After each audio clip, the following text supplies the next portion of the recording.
ফেলুদার আরও একটা ভিডিওতে তোমাদের সবাইকে সুস্বাগতম। চ্যাম্পিয়ন্স লিগের ম্যাচ ডে 6, রিয়াল মাদ্রিদের কামব্যাক উইন, বার্সেলোনার নট কামব্যাক বাট হ্যাঁ kind of comeback win, and obviously আরও অনেক কিছু আছে যেটা নিয়ে ভিডিওতে আলোচনা করব। সো ভিডিও শুরু করার আগে তোমাদের সবাইকে বলে রাখি, যারা যারা আমাদের চ্যানেলটাকে সাবস্ক্রাইব করোনি প্লিজ সাবস্ক্রাইব করে নাও, বন্ধুদের সঙ্গে শেয়ার করে নাও। বাংলায় এরকম ফুটবলের ভিডিও আর কোথাও নেই। দেখো ভিউজ কম আসছে, তাও আমি ভিডিও কিন্তু বানিয়ে যাচ্ছি তোমাদেরই ভরসায়। তো প্লিজ বন্ধুদের সঙ্গে চ্যানেলটাকে শেয়ার করে নাও, আর প্লিজ ভিডিওটাকে একটা লাইক করে দাও। লাইক করে দিলে ভিডিওটা অন্যান্যদের কাছে শেয়ার হয়ে যাবে, তো সুতরাং একটা লাইক করে দিও। তো এখানে প্রথম কথা বলে রাখি, চ্যাম্পিয়ন্স লিগে বার্সেলোনা এখন 2 নম্বরে চলে এসছে, থ্যাঙ্কস টু তাদের কালকের রাতে বা বরুসিয়া ডর্টমুন্ডের সঙ্গে যে 3-2 গোলে জিতেছে সেটার জন্য। এবার এখানে বলে রাখি যে একটা অ্যাওয়ে ট্রিপ ছিল বার্সেলোনার ক্ষেত্রে, সিগন্যাল ইদুনা পার্ক, বরুসিয়া ডর্টমুন্ডের হোম গ্রাউন্ড। এবার এখানে গিয়ে খেলা ইজি না। এর আগে 2021 সালে লাস্ট বরুসিয়া ডর্টমুন্ড চ্যাম্পিয়ন্স লিগের কোনো হোম ম্যাচ হেরেছিল তাদের ঘরে 2021 সালে। তারপরে 3 বছর হয়ে যায়, কেউ তাদের ঘরের মাঠে গিয়ে হারাতে পারেনি। আর চ্যাম্পিয়ন্স লিগে এই বছরও বরুসিয়া ডর্টমুন্ড খুব ভালোই খেলছিল, তো আমরা জানতাম টাফ ফাইট হবে, কারণ অবভিয়াসলি বরুসিয়া ডর্টমুন্ডের খুব ভালো পারফর্ম করছিল এবছরও, আর বার্সেলোনার রিসেন্ট ফর্ম খুব খারাপ গেছিলো। 3-4টে ম্যাচে ড্রপ পয়েন্ট হয়েছে, দুটো ম্যাচ হেরে গেছে। তো একটা প্রেশার রিলিজ করারও ব্যাপার ছিল যে এখানে জিতে টপ 8-এ নিজের স্থানটাকে পাকাপোক্ত করে নেওয়া, আর যে কারেন্ট ফর্মটা চলছে সেটাকে ঝেড়ে ফেলে একটা গুড স্টার্ট করা। এই যে কী বলে, বছরটা শেষ হতে চলেছে ডিসেম্বরে, আর 3টে ম্যাচ না আর 2টো ম্যাচ বাকি আছে, সেটাকে ভালোভাবে শেষ করে বছরটাকে ভালোভাবে শেষ করা। ঠিক আছে, ওই একটা কথায় বলে ইজ অলস ওয়েল হয় না এন্ডস ওয়েল, তো সুতরাং সেইটাই মাথায় রাখার কথা ছিল ফ্লিকের টিমের। ঠিক আছে, তো এখানে সবথেকে বড় কথা, যদি টিম নিয়ে কথা বলে থাকি, তো গালা 11 যেটা বার্সেলোনা সেটাই খেলেছিল, নো চেঞ্জেস। একদম পুরো যে আমাদের যে সবথেকে ভালো 11 যেটা এখন চলছে সেই 11ই খেলেছিল। এবার এখানে শুরুটা বার্সেলোনা খুবই মানে একদম মানে খুবই আক্রমণাত্মক করেছিল, খুবই অ্যাগ্রেসিভ করেছিল। শুরুতেই লামিনের কাছে একটা চান্স ছিল, রাফিনার কাছে একটা চান্স ছিল, লেওয়ার কাছেও একটা দুটো চান্স ছিল। তো বাট ওগুলো তোমার অবভিয়াসলি আমরা সেরকম শার্প ছিলাম না ফিনিশিংয়ে, বার্সা সেরকম ফিনিশিংয়ে শার্প ছিল না, ওই জন্য ওগুলো অবভিয়াসলি ফিনিশ হয়নি।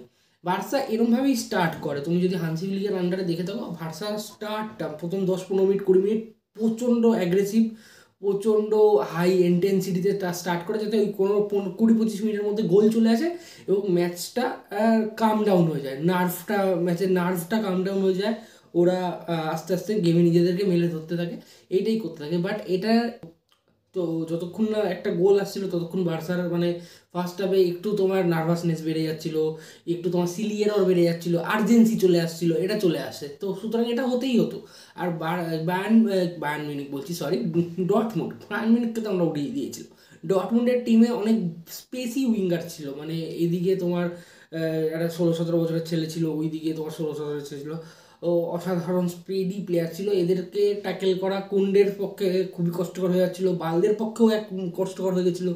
ওদের যে স্ট্রাইকার ছিল, সে স্ট্রাইকার অনেকগুলো চান্স পেয়েছে, মিস করেছে, তার মধ্যেও 2টো গোল করে দিয়েছে। বাট ঠিক আছে, ইটস ওকে।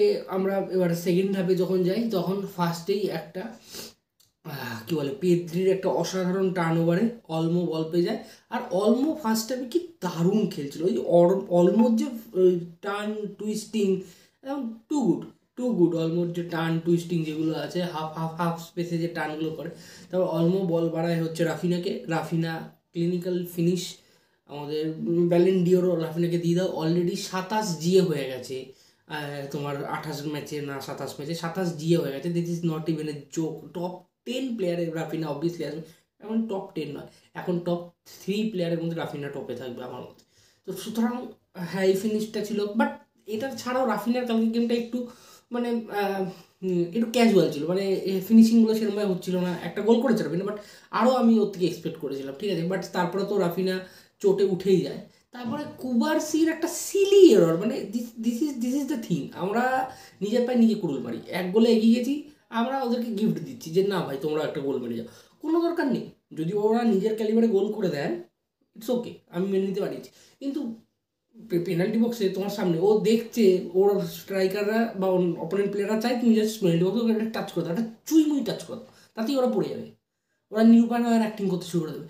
ওখানে ওরমভাবে দু হাত দিয়ে ধাক্কা মারার কোনো ব্যাপার নেই, যদিও এটা রেফারির 90% টাইম পেনাল্টি দেয় না। আমরা রিয়াল মাদ্রিদের ম্যাচে দেখেছি রুডিগার বক্সের মধ্যে কাতাল করে ফেলে, খুন করে ফেলে, রেপ করে দেয়, sorry for that word, but যা ইচ্ছা করে দেয়, কিন্তু তাও কী বলে রিয়াল মাদ্রিদকে এগেনস্টে পেনাল্টি দেওয়া হয় না। কিন্তু ছুঁই মুই ইয়েতে ঠিক আছে, যখন তুমি লাগিয়েছো মানে ভেরি সফট কল অ্যান্ড দুর্দান্ত ফিনিশ। আর নেক্সট গোলটা আমি কি মানে নেক্সট তোমার তারপরে তার নেক্সট গোলের আগেই তারপরে তোমার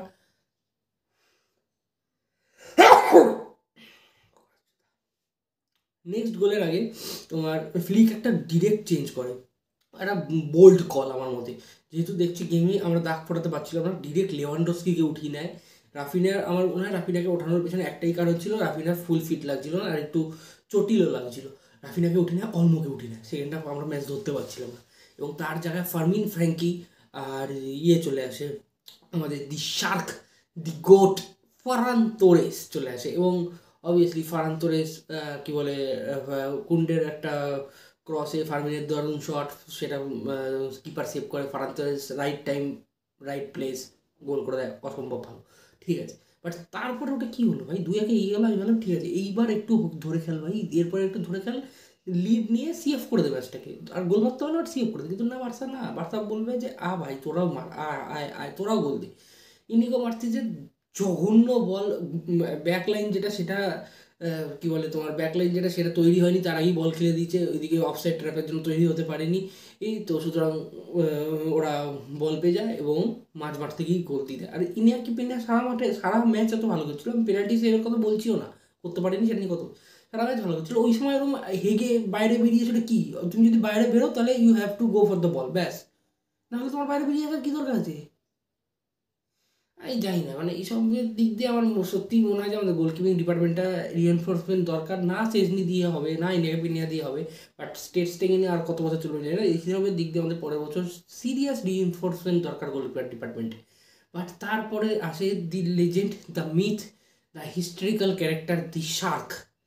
কারণ লামিন ইয়ামাল দ্য কামাল, যে সিল্কি স্মুথ বলটা আউটসাইড অফ দ্য বুট বার করে, আর প্রথম টাচটা নেওয়ার পর আমার মনে হচ্ছিল গেল, বললে আইরব্বা সব সর্বনাশ হয়ে গেছে, প্রথম টাচটা গোল এদিকে হলে প্রথম টাচ নিচে ওই দিক থেকে তারপর ঘুরবে, অ্যাঙ্গেল সেট করবে, মারবে।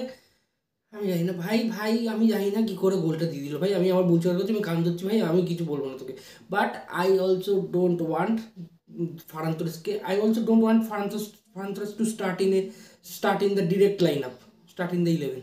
I want Ferran Torres as the sub, as the super sub. I want this only, because এটাই ওর জন্য পক্ষে যখন কী বলে তোমার হাঁপিয়ে যাবে, অপোনেন্ট টিম হাঁপিয়ে যাবে, আমাদের ম্যাচ সি অফ করতে হবে বা একটা দুটো গোল করতে হবে, তখন Farhan Torres it's okay.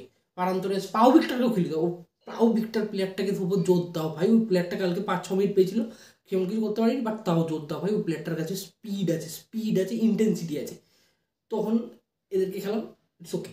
But তাছাড়া ম্যাচ নিয়ে কী বলা আছে, কুন্ডে মোটামুটি ছিল, বাট কুবার্সির ওই ভুলটা মানা যায় না। বাট আমি মানছি 17 বছর বয়স, বাট তাতে কিছু এসে যায় না, তুমি ওখানে খেলছো, বার্সেলোনার স্টার্টিং লাইন আপে খেলছো, তোমাকে আমি কোনো এক্সকিউজ দেবো না তোমার 17 বছর বয়স বলে তোমাকে আমি ছেড়ে দেবো। তুমি বার্সেলোনার স্টার্টিং লাইন আপে খেলছো because you are good enough, if you are good enough, I don't want any mistake happening from your end. কারণ if Araujo comes back, you will replace Inigo, not Cubarsi. So Araujo and Cubarsi will be our main centre back duo. So Cubarsi need to be better, এবং silly foul দেওয়া যাবে না, কারণ এর আগেও একটা Inigo Martinez হাত দিয়ে টেনেছিল, ওটাও পেনাল্টি দিতে পারতো, এবং আমার মতে ওটা তো এটার থেকে বেটার পেনাল্টি ছাউট ছিল, বেঁচে গেছিলো। তার মধ্যে তারপর মোদ্দা কথা হচ্ছে, this is the Anshi Flick football, per football খেলছে বার্সেলোনা আনসি ফ্লিকের আন্ডারে। পার তো এতদিন আমরা দেখেছি, কিন্তু এবার আর হতে শুরু করেছি, কারণ ফিটনেস চরম লাগবে, প্লেয়ার থাকছে সেই ফিটনেসে খেলতে পারছে না, সিস্টেম প্রচুর ডিমান্ড করে ফিটনেস আর কী বলে ইন্টেন্সিটি প্রতি ম্যাচ টু ম্যাচ ড্রপ হচ্ছে, আর এরকম রেজাল্ট আসছে। আগে কিন্তু এরকম রেজাল্ট আসছিল না, আগে ইন্টেন্সিটি ছিল, ফিটনেস ছিল, কেউ গোল মারতে ছিল, এখন কিন্তু টিম বুঝে গেছে কীভাবে ব্রেক থ্রু করতে হবে। তো সুতরাং ফিটনেস আর ইন্টেন্সিটি কিন্তু আমাদেরকে আপ রাখতেই হবে প্রতিটা ম্যাচে, ফান্সি ফ্লিকের সিস্টেমে ভরসা করে আমাদের যদি কিছু একটা জিততে হয়। আর ফ্র্যাঙ্কি ডিয়ং ভাই, লাস্ট কথা বলে, Frenkie de Jong, what the fuck was that? I'm really confused about Frankie de Jong because he is one of you was not is you was one of my favorite player in Barcelona, but right now I don't even know who is he. না বল টাচে confidence আছে, না ট্যাকলিংয়ে confidence আছে, না running কি, what happen to him? If he is not fully fit then there is no need him to play, there is no need him to play. And also for Gavi, আর আমি আরেকটা কথা বলবো, আগের ম্যাচে গাভির অনেক ভুল ছিল রিয়াল বেটিসের ম্যাচে, আমি ক্রিটিসাইজ করবো না, 1 বছর পর বান্দা ফিরেছে, আগের ম্যাচে অনেক ভুল ছিল, সেই জন্য এই ম্যাচ অ্যাজ এ আমি বলবো না পানিশমেন্ট, বাট এই ম্যাচে অ্যাজ এ দৃষ্টান্তমূলক একটা ওকে বোঝানোর জন্য যে ভাই হতে পারিস Gavi, but you are maybe a big thing in Spain, in Barcelona, but that doesn't mean you will definitely replacing Casado, okay? So এটাও একটা ভালো দিক। তো এই ছিল আমাদের এটা। তো তোমরা আমাদের মতামত করে জানিও, যে কমেন্ট করে অ্যাটলিস্ট জানাও যে তোমরা কি ম্যাচ দেখে হয়েছিল, এন্ড টু এন্ড ম্যাচ ছিল, নিউট্রালসদের ভালো লেগেছিল, ও যদি পার্সোনাল হেডার হয়ে থাকে লাভ টু ইউ, আর কিছু না। তোমাদের সঙ্গে দেখা হবে পরের ভিডিওতে, ততক্ষণ চ্যানেলটাকে সাবস্ক্রাইব করে দিও, বন্ধুদের সঙ্গে শেয়ার করে নাও, আর একটা লাইক করে দাও, নাহলে ভিডিওটা অন্যদের অ্যালগোরিদমে পিক করবে না, অন্যদের কাছে শেয়ার হবে না। তো প্লিজ ততক্ষণ দেখা হবে, ততক্ষণের জন্য টাটা, পিস আউট।